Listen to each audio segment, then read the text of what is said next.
देखो भाई, आज हम लोगों का लास्ट लेक्चर है कार्बन एंड इट्स कंपाउंड का, जिसमें हम लोग ये 5 टॉपिक पढ़ेंगे। तो सबसे पहले हेडिंग लगाओ डी कार्बोक्सिलेशन। सबसे पहले हेडिंग लगाइए डी कार्बोक्सिलेशन।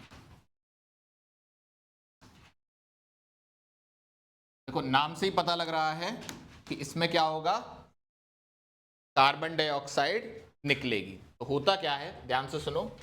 जैसे अगर तुम्हारे पास कोई भी एक कंपाउंड है, जैसे CH3COOH, ये एसिड है, ठीक है। इसमें अगर तुम डाल दो सोडा लाइम, सोडा लाइम क्या होता है, NaOH प्लस CaO, तो मिला के क्या बोलते हैं, सोडा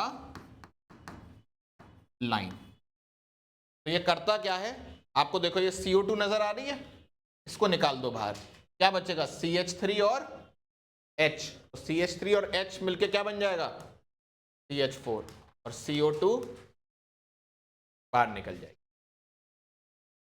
इस रिएक्शन को क्या बोलते हैं, डी कार्बोक्सिलेशन। ठीक है, एक और देखो, मान लो जैसे तुम्हारे पास हो CH3 CH2 CH2 COONA, मतलब एसिड भी हो सकता है, एसिड का सॉल्ट भी हो सकता है। उसमें भी तुमने क्या डाल दिया, NaOH CaO। अब क्या होगा, यहां से क्या निकाल दोगे, CO2, और क्या बन जाएगा, CH3 CH2 CH3। अब यहां ऐसे Na मत जोड़ देना, बनेगा एल्केन ही। तो एसिड या एसिड के सॉल्ट से हमेशा क्या मिलता है आपको, एल्केन। याद क्या रखना है, अगर एसिड में 2 कार्बन है तो एल्केन में कितना रहेगा, 1।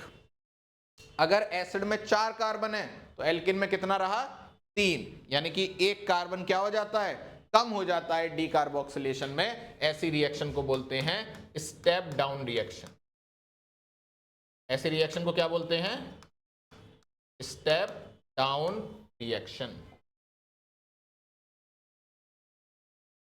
क्या बोला जाता है ऐसी रिएक्शन को, स्टेप डाउन रिएक्शन। यानी कि इसमें 1 कार्बन डाउन हो गया।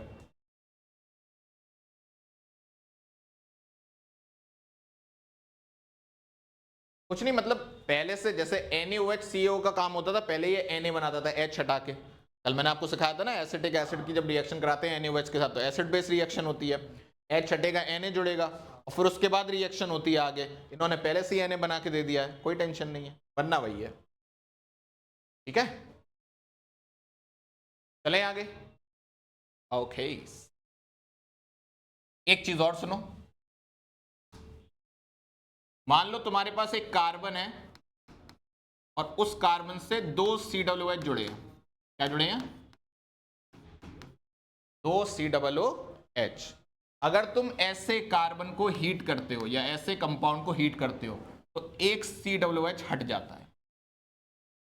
इसको हटा दो, क्या बचा, 2 कार्बन, और ये H इस कार्बन से जुड़ जाएगा, बीच में से ये CO2 निकाल दो, बस बचेगा क्या, CH3COOH। देख लो आराम से। ये कब करना है, जब एक कार्बन से क्या लगे हो, 2 COOH। एक CO2 को हटा देना है। जैसे एक और देखो,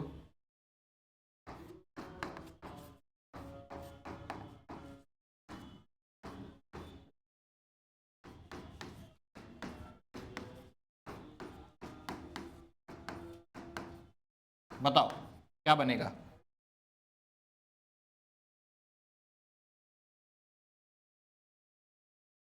क्या तुम्हें एक कार्बन से 2 COOH लगे दिख रहे हैं, तो क्या करोगे, एक को हटा दो, इतना CO2 पार्ट निकाल दो, और ये H किससे जुड़ जाएगा, C कार्बन से, साथ में CO2 निकलेगी, साथ में CO2 निकाल दो, और आप बोलोगे CH CH2 CH2 COOH, ये बन जाएगा। जब एक कार्बन से 2 COOH लगे हों तो एक CO2 निकल जाती है।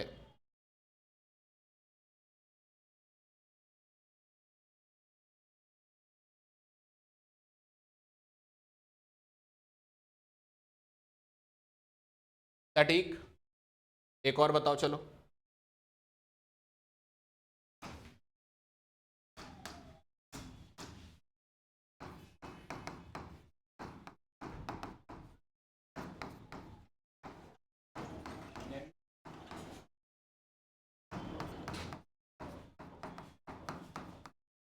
बताओ।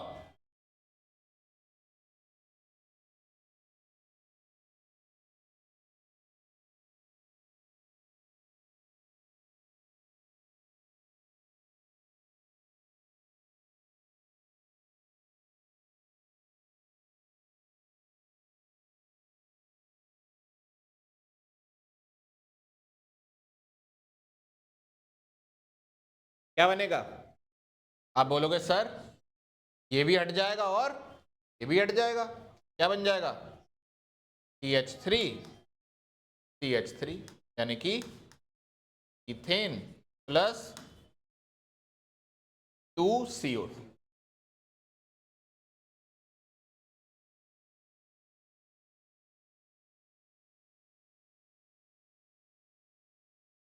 क्लियर है जी? चलें आगे। तो ये था आपका डी कार्बोक्सिलेशन। अब हम बात करेंगे acid catalysed hydration of alkene. Acid catalysed hydration of alkene. इसमें क्या होगा बेसिकली, आपके पास एक एल्कीन होगी CH2 डबल बॉन्ड CH2, उसमें आप क्या डालोगे? हाइड्रेशन मतलब पानी, किसकी प्रेजेंस में? एसिड की प्रेजेंस में। हाइड्रेशन मतलब पानी और किसकी प्रेजेंस में? एसिड की प्रेजेंस में।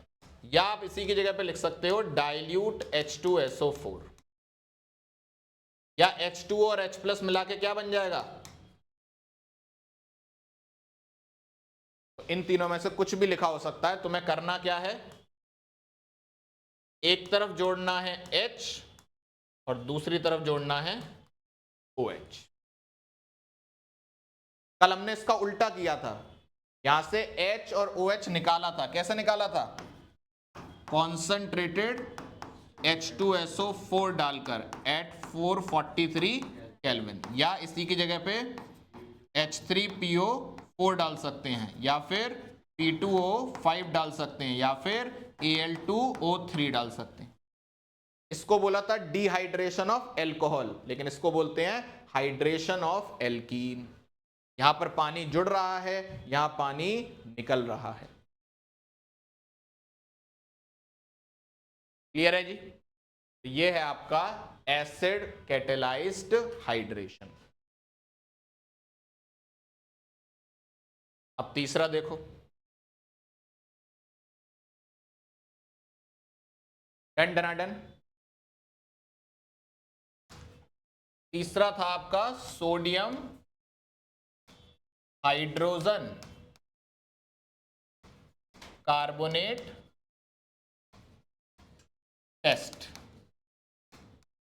सोडियम हाइड्रोजन कार्बोनेट टेस्ट, कुछ लोग इसको सोडियम बाई कार्बोनेट टेस्ट भी बोलते हैं। देखो कौन देते हैं ये टेस्ट, ये सुन लो।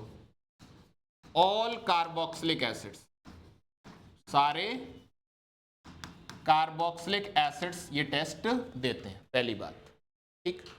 कार्बोक्सिलिक एसिड की पहचान, उसमें क्या होगा तुम्हारे पास? COOH। सारे सल्फोनिक एसिड ये टेस्ट देते हैं।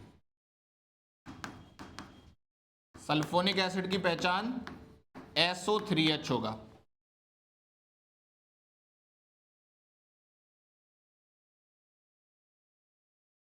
ठीक है। और जो मिनरल एसिड में तुम पढ़ते थे स्ट्रॉन्ग वाले, HCl, H2SO4, HNO3, ये सब भी ये टेस्ट दे देते हैं। कौन नहीं देता? एल्कोहल्स ये टेस्ट नहीं देते। सबसे पहले तो ये रटो, एल्कोहल्स ये टेस्ट नहीं देते।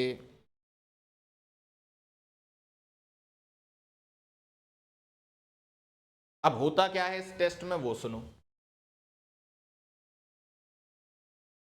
देखिए बेसिकली क्या होगा, जब भी आप कोई एसिड लेकर आओगे जैसे CH3COOH और उसमें डालोगे सोडियम बाइकार्बोनेट या सोडियम हाइड्रोजन कार्बोनेट, ठीक है। तो एक्चुअल में क्या होगा, ये बेस है ना, बेस सोडियम बाइकार्बोनेट क्या होता है, बेस। सारे कार्बोनेट्स और बाइकार्बोनेट्स क्या होते हैं नेचर में, बेसिक होते हैं। तो एसिड और बेस की रिएक्शन होगी, बोलो। तो यहां पर ये H ले जाएगा और Na लग जाएगा, जो कल मैंने तुम्हें सिखाया था। क्या बनेगा, CH3COONA और H इधर चला गया तो ये बन गया H2CO3। H2CO3 अनस्टेबल होता है तो ये तुरंत टूटता है और क्या बनता है, H2O प्लस CO2। तो इस गैस मतलब इस टेस्ट का ये डिटेक्शन है कि इसमें कौन सी गैस निकलती है, CO2। अब एक बात बताओ, CO2 जो निकली वो बेस से निकली है या एसिड से निकली है, बेस से निकली है। एसिड के तो दोनों O COO वही है अभी भी, CO2 कहां से निकली है, फ्रॉम बेस। तो ये वाली बात याद रखना।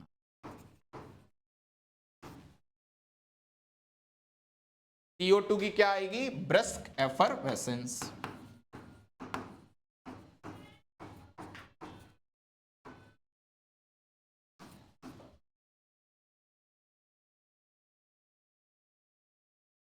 ये आपका सोडियम बाइकार्बोनेट टेस्ट।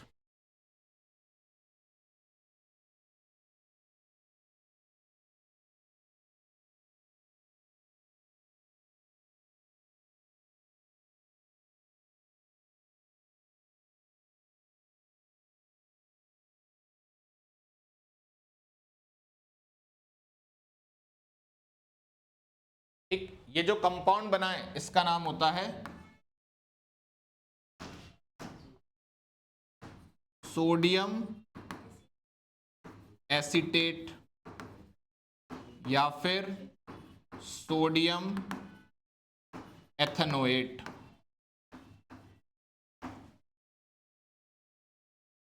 ठीक है, ऐसी कल अगर आपको याद हो तो हमने C2H5OH की रिएक्शन कराई थी सोडियम के साथ, क्या बना था, C2H5ONA।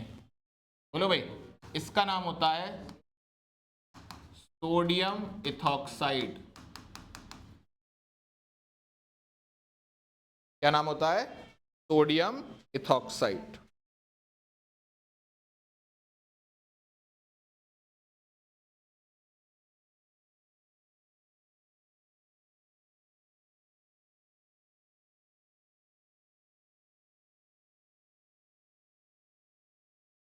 चलें आगे।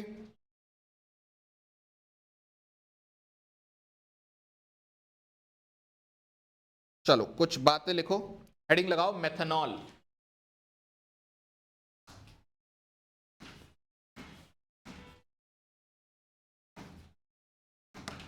मेथनॉल, पहला पॉइंट लिखो इसमें, it is poisonous. It is poisonous and damage the optic nerve. It is poisonous and damage the optic nerve, causes permanent blindness, causes permanent blindness in a person, causes permanent blindness in a person। अगला, methanol is oxidized to methanol। Methanol is oxidized to methanol in the liver of a person,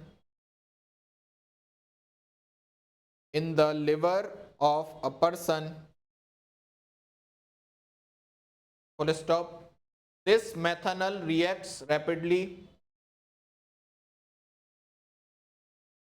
this methanol reacts rapidly with the components of the cells with the components of the cells causing coagulation of their protoplasm. Coagulation of their protoplasm.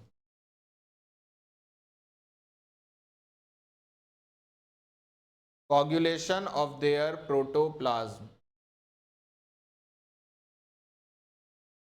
Due to this, the cells stop functioning. Due to this, the cells stops functioning, leads to death. मौत हो जाएगी भाई.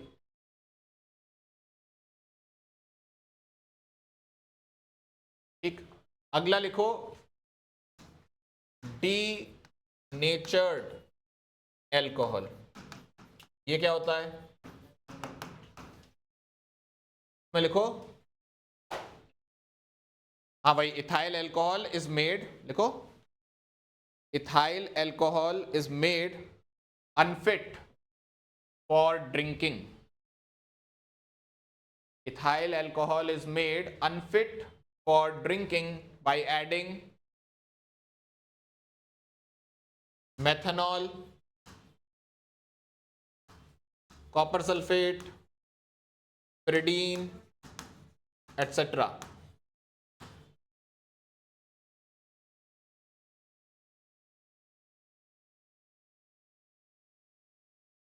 इसी को क्या बोलते हैं? Denatured alcohol.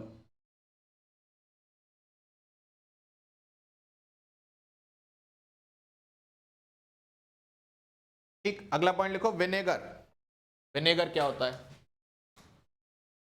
देखो, it is a very dilute solution of acetic acid in water. Very dilute solution of acetic acid in water.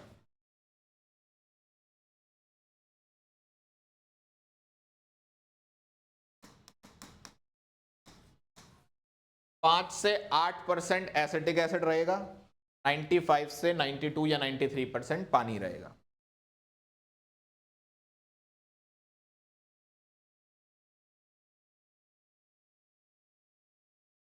Acetic acid से स्मेल ऑफ विनेगर आती है, खट्टा टेस्ट होता है, सोर टेस्ट, कलरलेस लिक्विड होता है और इसका बॉइलिंग पॉइंट लगभग 118 डिग्री सेल्सियस के पास होता है.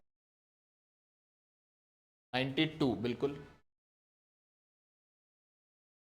तुम 92 से 95 लिख लो ऐसी समस्या है तो. ठीक है, इसको एज अ प्रिजर्वेटिव ऐड किया जाता है इन अचार, पिकल्स, लिख लो. Used as a preservative in pickles, achar. अगला पॉइंट,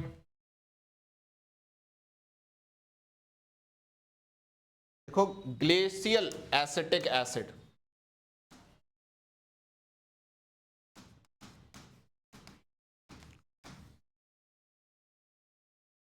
ये क्या है? लिखिए, when pure ethanoic acid is cooled,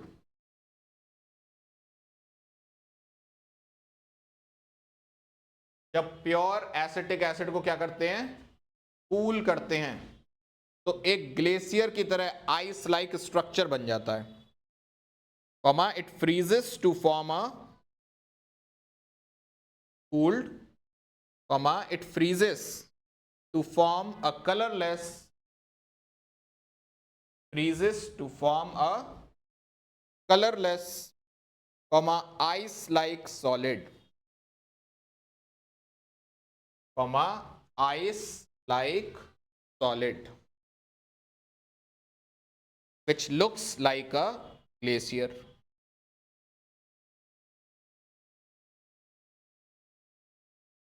याद रखना, चाहे एसिटिक एसिड हो, चाहे एसीटोन हो, चाहे एथेनॉल हो, तीनों ही पानी में क्या होते हैं?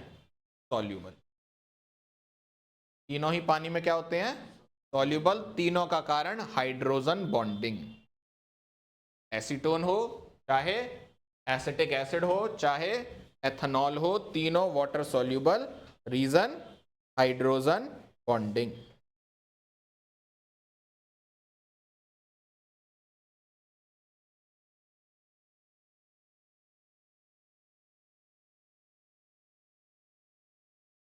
एक और पॉइंट लिखिए, देखो ethanoic anhydride, ethanoic anhydride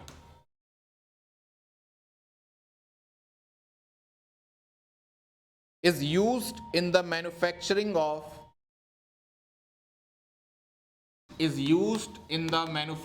of aspirin,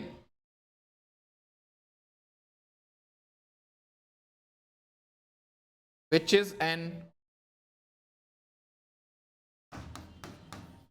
analgesic and antipyretic drug।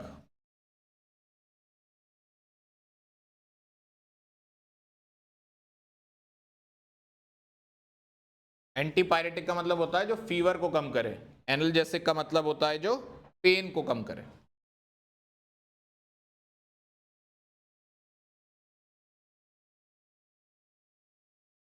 ठीक है, अब लिखो uses of acetic acid, uses of acetic acid. आज की क्लास थ्योरेटिकल रहेगी काफी। यूजेस ऑफ एसिटिक एसिड, पहला to coagulate rubber from latex, coagulate rubber from latex, LATEX।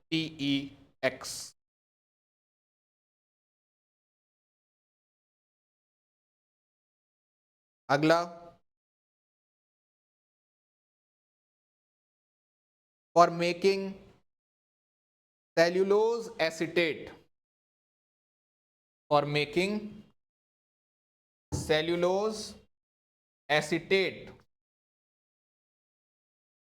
which is an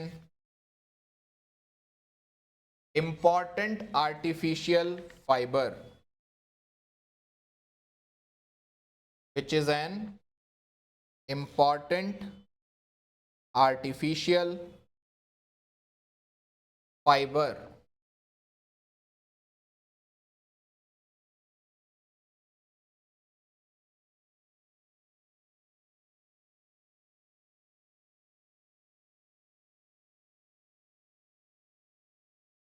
लिख लिया, चलो अब हेडिंग लगाओ, सोप्स एंड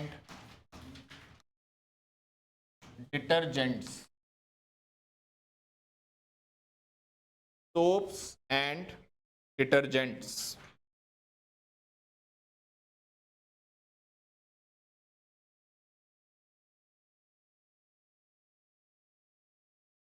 देखो सोप क्या होता है, पहले सोप में लिखो,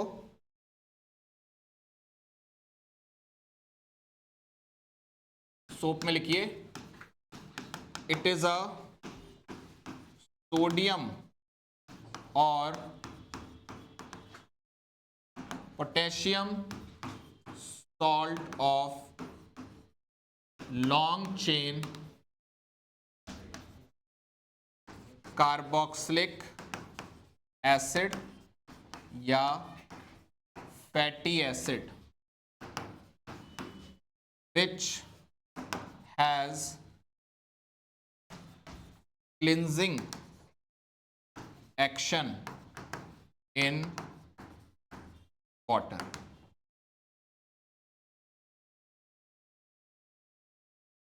एक कार्बोक्सिलिक एसिड की लॉन्ग चेन होगी, उसमें से H हटा के सोडियम या पोटेशियम लगा दिया जाएगा, तो वही क्या बन जाएगा, साबुन बन जाएगा भाई।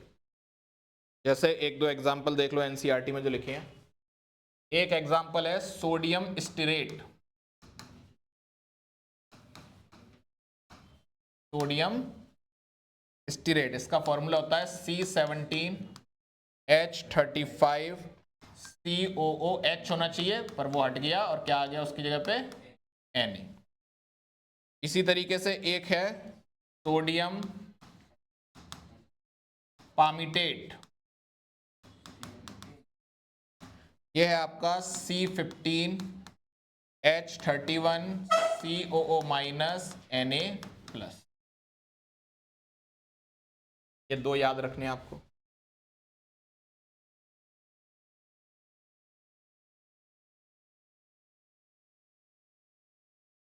क्लिनजिंग सी।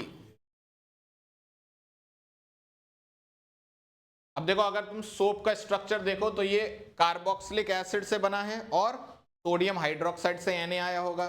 सोडियम हाइड्रोक्साइड स्ट्रॉन्ग बेस है, कार्बोक्सिलिक एसिड्स वीक एसिड होते हैं, तो स्ट्रॉन्ग बेस और वीक एसिड से बनने वाला सॉल्ट नेचर में कैसा होता है? बेसिक। तो अगला पॉइंट लिखो, soaps are basic in nature and turns red litmus blue.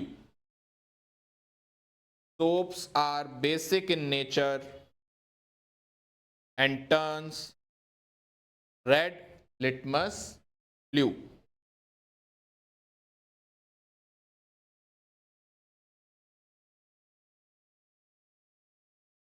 एक सोप बनाने की प्रोसेस को बोला जाता है सैपोनिफिकेशन। क्या बोलते हैं? सैपोनिफिकेशन। क्या होता है ये saponification? Basically it is a alkaline hydrolysis of ester, या बोलो फैट्स और ऑयल्स। मतलब कि आपके पास अगर एस्टर हो, उसमें आप क्या डाल दो? NaOH, तो ये वापस से ब्रेक हो जाएगा किसमें? एसिड और एल्कोहल में। इसी प्रोसेस को क्या बोलते हैं? Saponification process. जैसे देखो, मैं एक एस्टर ले रहा हूं CH3COO C2H5, इसमें मैंने डाला NaOH। अब बड़े ध्यान से देखना क्या होगा। देखो, ये CH3COOH बन जाएगा और C2H5OH बन जाएगा। CH3COOH plus C2H5OH। मान लो अगर मैं ले लेता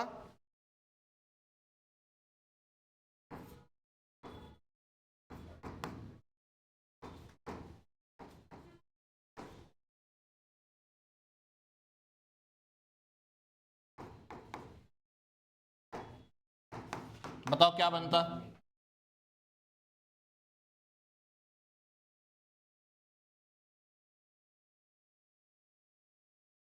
C3H7COOH प्लस C3H7OH। क्योंकि बेस की प्रेजेंस में कर रहे हैं, इसलिए alkaline hydrolysis of ester. Ester basic medium में टूटते हैं और एसिडिक मीडियम में बनते हैं।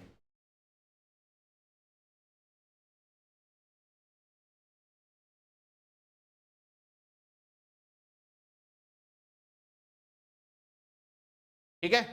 अच्छा, अगर अब तुम देखो सोप का स्ट्रक्चर देखो, तो सोप में तुम्हें समझ में आएगा, एक तो ये कार्बन कितनी लंबी चेन है और आगे ये COONA लगा हुआ है। ऐसे यहां पर कार्बन कितनी लंबी चेन है और आगे क्या लगा है? COONA। अगर आप ध्यान से समझो स्ट्रक्चर को, तो ऐसा नहीं लग रहा कि एक तो ये कार्बन की चेन है और आगे ये एक पोलर पार्ट है, इसमें चार्जेस दिख रहे थे तुम्हें, नेगेटिव और पॉजिटिव। और ये जो चेन है ये कैसी है नेचर में? Non polar. तो जो नॉन पोलर चीज होती है उसको बोलते हैं हाइड्रोफोबिक। हाइड्रोफोबिक का मतलब है वाटर रेपेलेंट। और पोलर चीज जो होती है वो होती है हाइड्रोफिलिक, मतलब वाटर लविंग।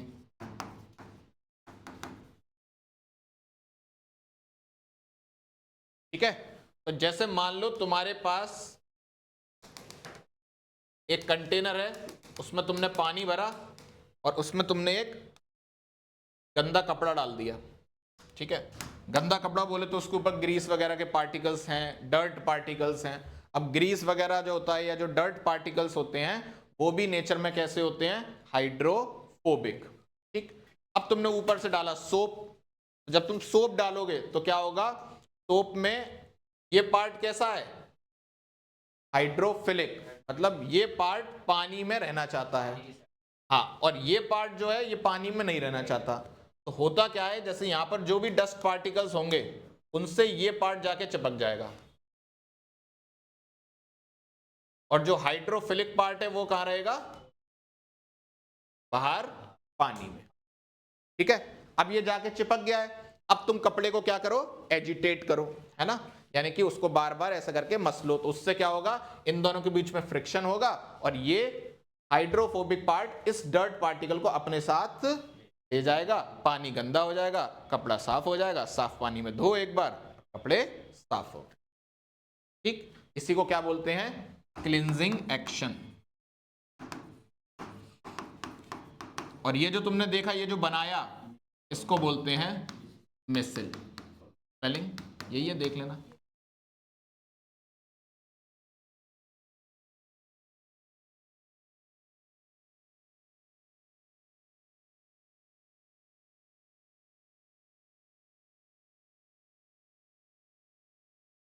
एक बात और याद रखना, जब इंडस्ट्री में सॉल्ट बनाते, वो सॉरी सोप बनाते हैं, तो सोप बनाते टाइम थोड़ा सा कॉमन सॉल्ट ऐड किया जाता है, ताकि जितना भी सोप है वो सारा का सारा प्रेसिपिटेट हो जाए, to precipitate out the soap from solution. ये फैक्ट है, इसको याद रखिएगा अच्छे से।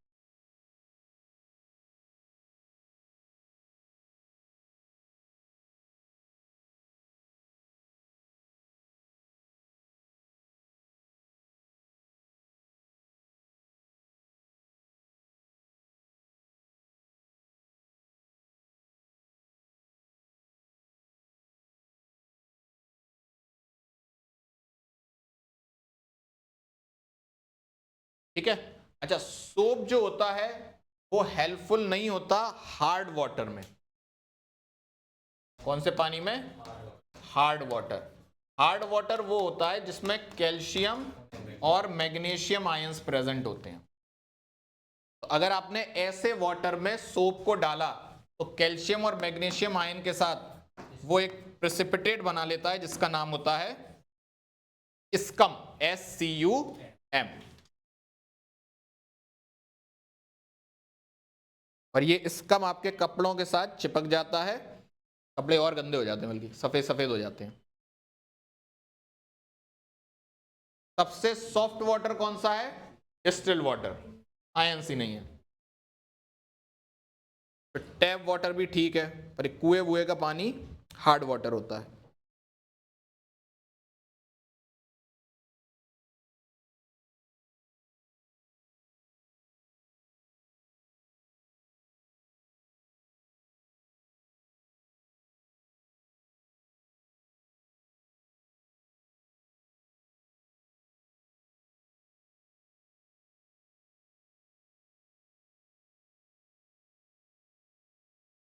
ठीक है, अच्छा, डिटर्जेंट क्या होता है, डिटर्जेंट में कार्बोक्सिलिक एसिड की जगह सल्फोनिक एसिड की चेन होती है। तो लिखो डिटर्जेंट्स,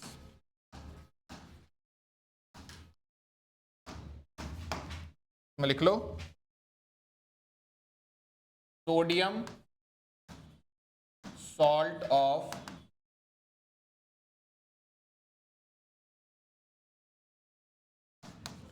बेंजीन, सल्फोनिक एसिड या सोडियम सॉल्ट ऑफ, बात है नहीं, लॉन्ग चेन अल्काइल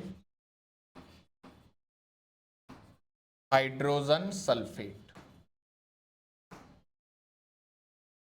जैसे फॉर एग्जांपल दो याद रखो, सोडियम एन डोडेकाइल बेंजीन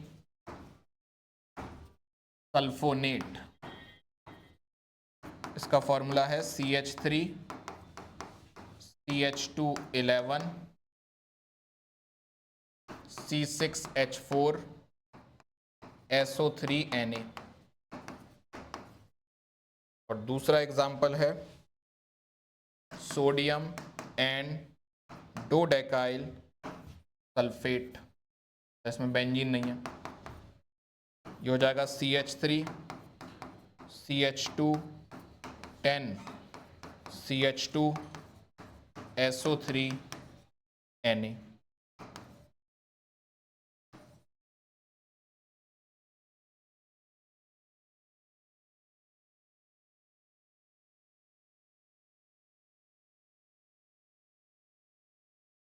फायदा क्या है, ये हार्ड वाटर में भी चलते हैं।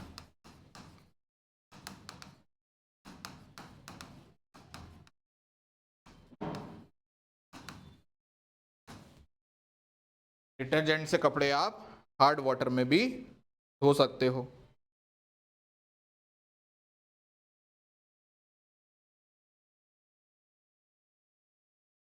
ये नॉन बायोडिग्रेडेबल होते हैं।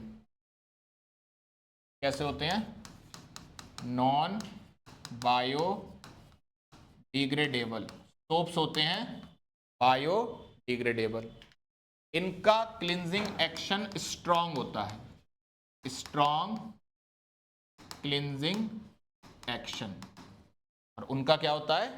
वीक। सोप्स का होता है वीक। लो भाई, इस प्रकार सोप्स एंड डिटर्जेंट्स भी हो गए समाप्त।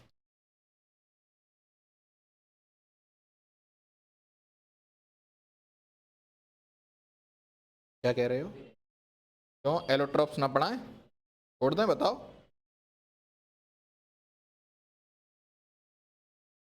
तो हम बोलेंगे तो भी कौन सा छोड़ोगे?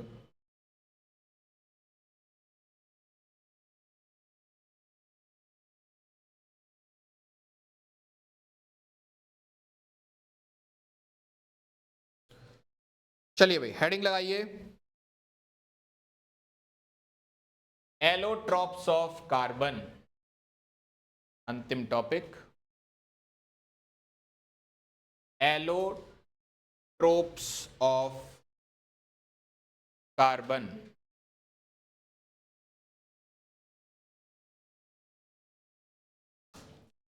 देखें भाई, दो तरीके के हैं, एक है क्रिस्टलाइन जैसे डायमंड, ग्रेफाइट। अच्छा, एलोट्रॉप का मतलब क्या होता है? फार्मूला तो सेम हो, कंपोजिशन भी मतलब लगभग सेम हो, लेकिन फिजिकल प्रॉपर्टीज क्या हो? अलग हो। ऐसे कंपाउंड्स को क्या बोलते हैं? एलोट्रॉप्स। तो जैसे डायमंड, ग्रेफाइट, और एक है बक मिनिस्टर फुलरीन। और इधर अमोर्फस में आ जाएंगे आपके कोल, चारकोल, कोक, एटसेट्रा। मेन हमें ये पढ़ने हैं, डायमंड, ग्रेफाइट और फुलरीन।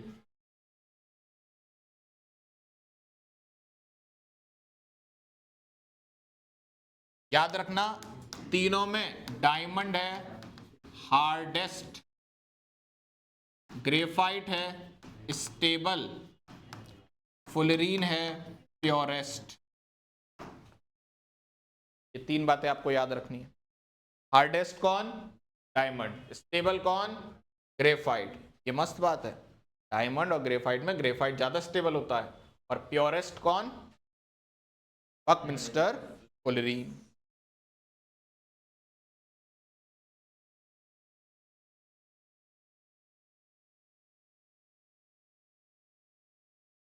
सबका फॉर्मूला पूछें तो सी।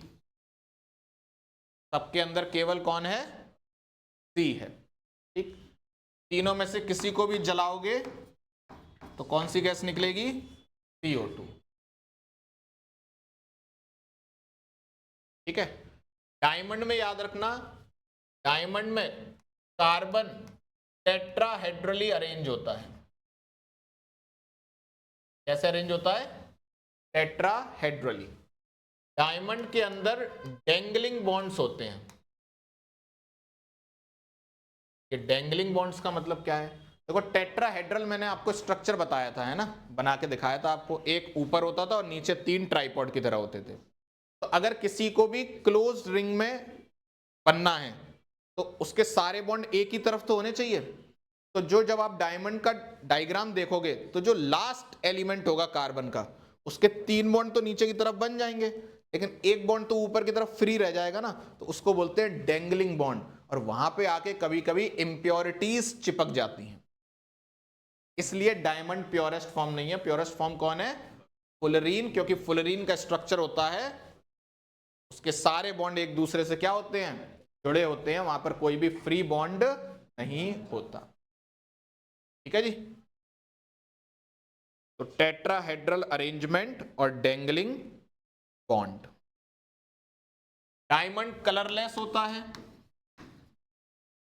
और ट्रांसपेरेंट होता है। ग्रेफाइट ओपेक और ब्लैकिश होता है।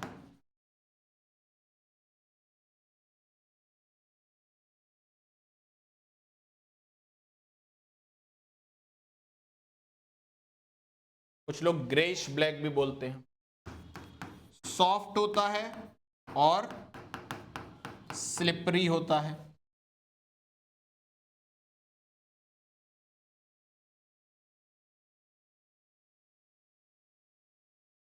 केमिकल प्रॉपर्टी तीनों की सेम है, लेकिन फिजिकल प्रॉपर्टी क्या है?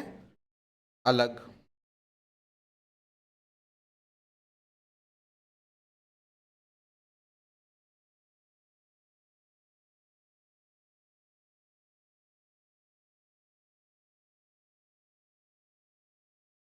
ठीक है।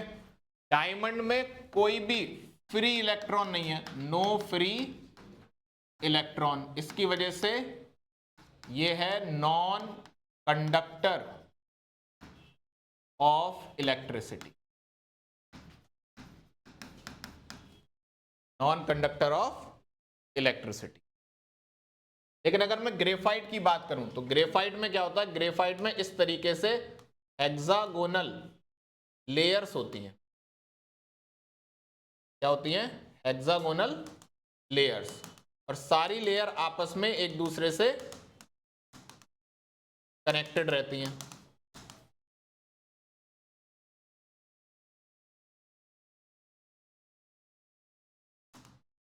इस तरीके से ऊपर भी कनेक्टेड होंगी और नीचे भी ऐसे कनेक्शन चलता रहेगा। ये जो बीच में कनेक्शन है ये होता है वीक वैंडरवाल अट्रैक्शन।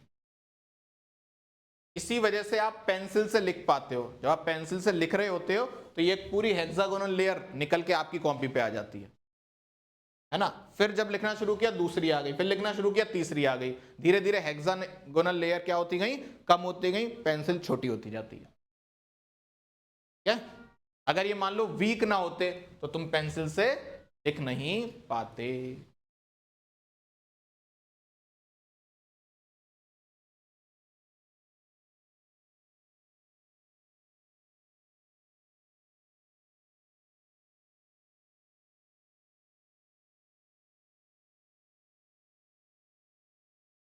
ठीक है।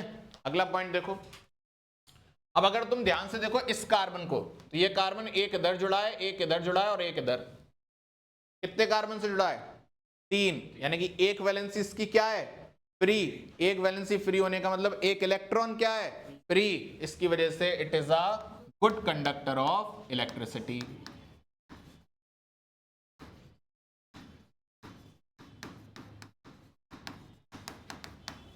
It is a good conductor of electricity.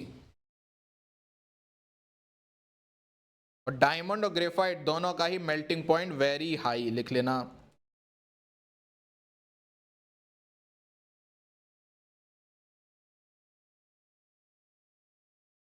Diamond के यूजेस बताओ। रॉक बोरर की तरह यूज होता है, कैटरेक्ट के ऑपरेशन में यूज होता है, ज्वेलरी बनाने के लिए यूज होता है, और एक लिख लो, इंपॉर्टेंट है, लिखो, it is use to make sharp edged diamond.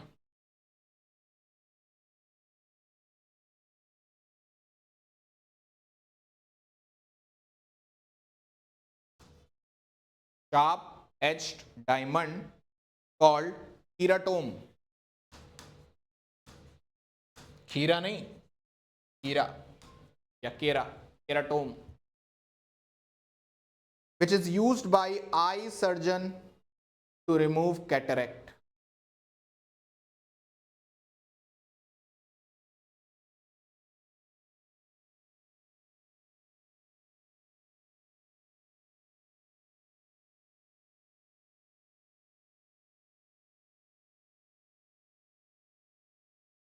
Graphite का यूज हम करते हैं लुब्रिकेंट्स वगैरह बनाने के लिए।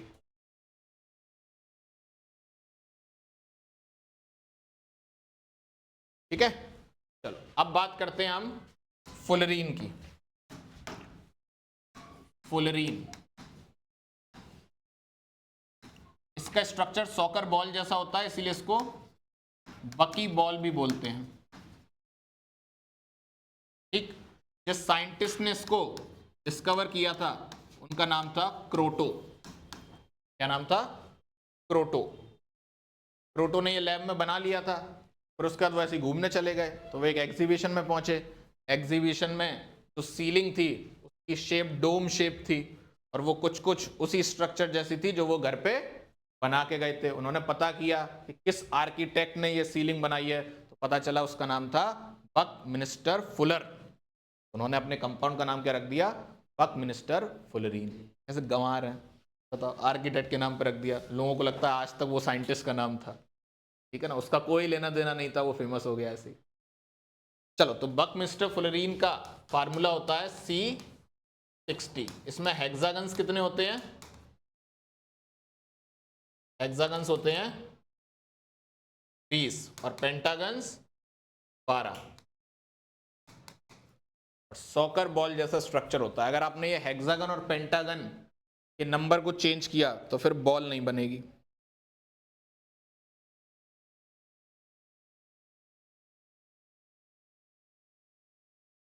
ये डार्क सॉलिड होता है एट रूम टेम्परेचर, लिख लेना। ना तो ज्यादा मजबूत होता ना बहुत सॉफ्ट होता, not very hard nor very soft.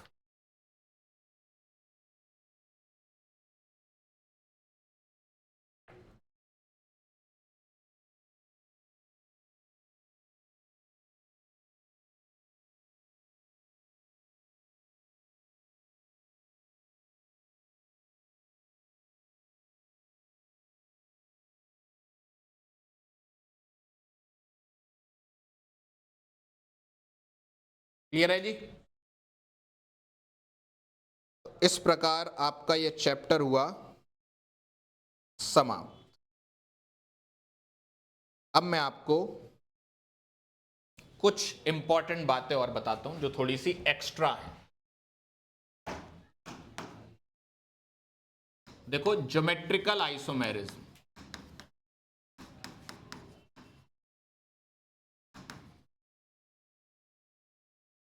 Geometrical isomerism, अगर आया सवाल इस पे तो ये आएगा कि इनमें से कौन सी एल्कीन ज्योमेट्रिकल आइसोमेरिज्म शो करेगी। सबसे पहली बात, हमारे सिलेबस में 10 तक बता रहा हूं, ये कहां पर देखोगे? केवल एल्कीन्स में। एल्काइन में नहीं होती, एल्केन में नहीं होती। कहां होती है? केवल एल्कीन में। कैसे होती है अब वो सुनो। आपको C डबल बॉन्ड C पकड़ना है, इससे यहां पर लगा होगा कुछ 1, यहां पर लगा होगा 2, यहां पर लगा होगा 3, यहां पर लगा होगा 4। याद रखना 1 और 2 बराबर नहीं होने चाहिए, 3 और 4 बराबर नहीं होने चाहिए। अगर ये बराबर हो गए तो GI या ज्योमेट्रिकल आइसोमेरिज्म नहीं होगी, और बराबर नहीं हुए तो ज्योमेट्रिकल आइसोमेरिज्म हो जाएगी। जैसे C double bond C HCH3 HCH3। बताओ क्या इसमें ज्योमेट्रिकल आइसोमेरिज्म होगी? आप बोलोगे ये बराबर नहीं है और ये भी बराबर नहीं है, इसमें ज्योमेट्रिकल आइसोमेरिज्म होगी। अच्छा होगी, बढ़िया बात है। बताओ ये सिस है या ट्रांस है? कल बताया था, ये सिस है या ट्रांस है? कल पढ़ा चुके। ये तो हालत है। जब सेम ग्रुप सेम साइड आते हैं तो क्या बोलते हैं? सिस। ये क्या है आपका? सिस है। देख लो इस बात को।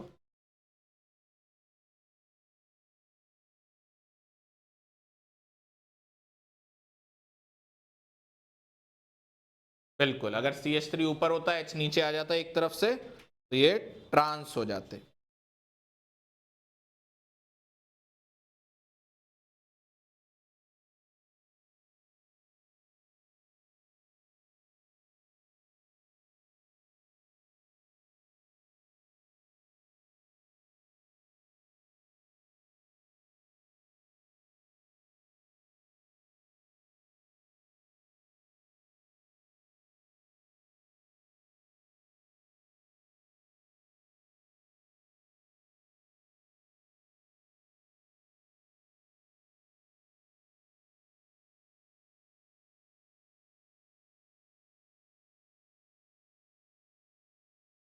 चलें आगे। चलो बताओ, number of sigma and pi bonds,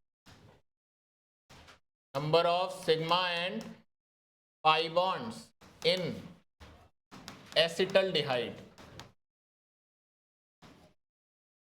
बताइए, sigma and pi bonds in acetaldehyde.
बोलो बोलो।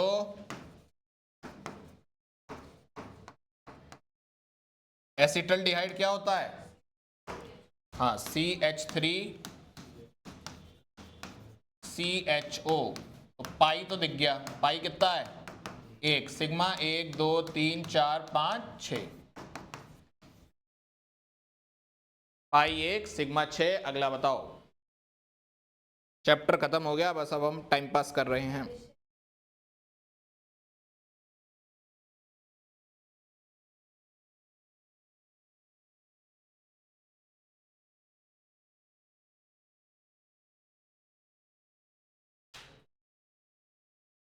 बताइए कौन सा पॉसिबल नहीं है? तो आप बोलोगे देखो सर, एल्कीन में एडिशन होता है, खूब पढ़ा था, ब्रोमीन वाटर टेस्ट और कैटालिटिक हाइड्रोजनेशन। एल्केन में सब्स्टिट्यूशन होता है, क्लोरीनेशन ब्रोमिनेशन। एल्केन में कैसे एडिशन हो सकता है? यही हमारा आंसर है। एडिशन एल्कीन और एल्काइन में होता है। बोलो भाई।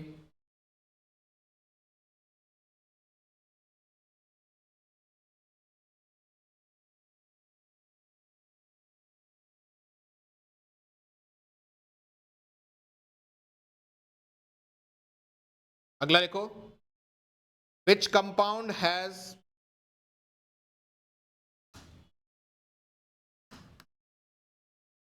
which compound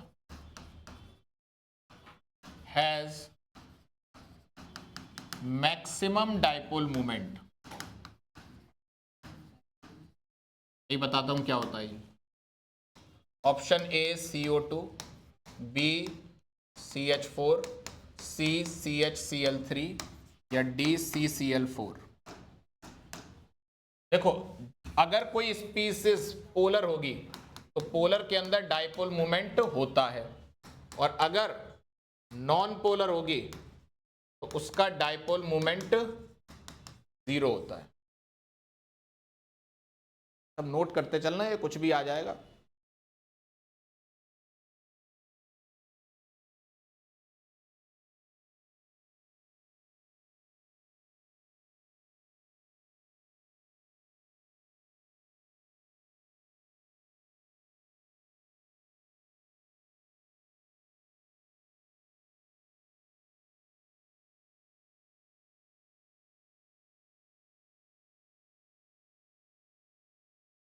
कौन सा हो जाएगा? ऑप्शन सी, क्योंकि ये भी नॉन पोलर है, ये भी नॉन पोलर है और ये भी नॉन पोलर है, तो तीनों का डाइपोल मोमेंट क्या हो गया? 0। तो एक ही बचा, कौन सा? HCl3।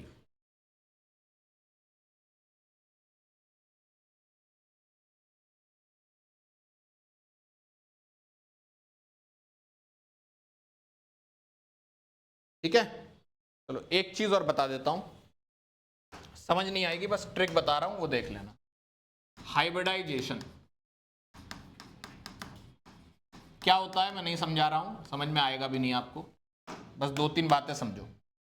हाइब्रिडाइजेशन जो काम के हैं अपने लिए वो 3 हैं, sp3, sp2 और sp। कब कौन सा होगा वो सुन लो। अगर किसी कार्बन के चारों बॉन्ड सिग्मा हैं तो sp3। अगर sp2 तब होगा जब एक पाई बॉन्ड हो, और sp तब होगा जब 2 पाई बॉन्ड। आराम से देखें,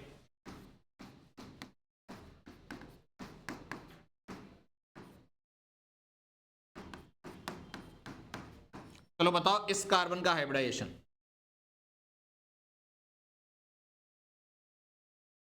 sp3, क्योंकि इसके पास चारों बॉन्ड कौन से हैं? सिग्मा, तो ये कैसा हो गया? बताओ ये कैसा है? sp2, क्योंकि इसके पास एक क्या है? पाई है। ये कैसा है? sp2। ठीक है, एक और बताओ। इसको बोलते हैं एलीन। क्या बोलते हैं? एलीन। बताओ ये कार्बन sp2, ये कार्बन, ये कार्बन। ठीक, तो हमें बिल्कुल नहीं पता हाइब्रिडाइजेशन क्या होता है, पर तुम निकालना सीख गए। ठीक, बहुत है, और क्या चाहिए? और कुछ करा सकता हूं क्या मैं? बस हो गया, बहुत है।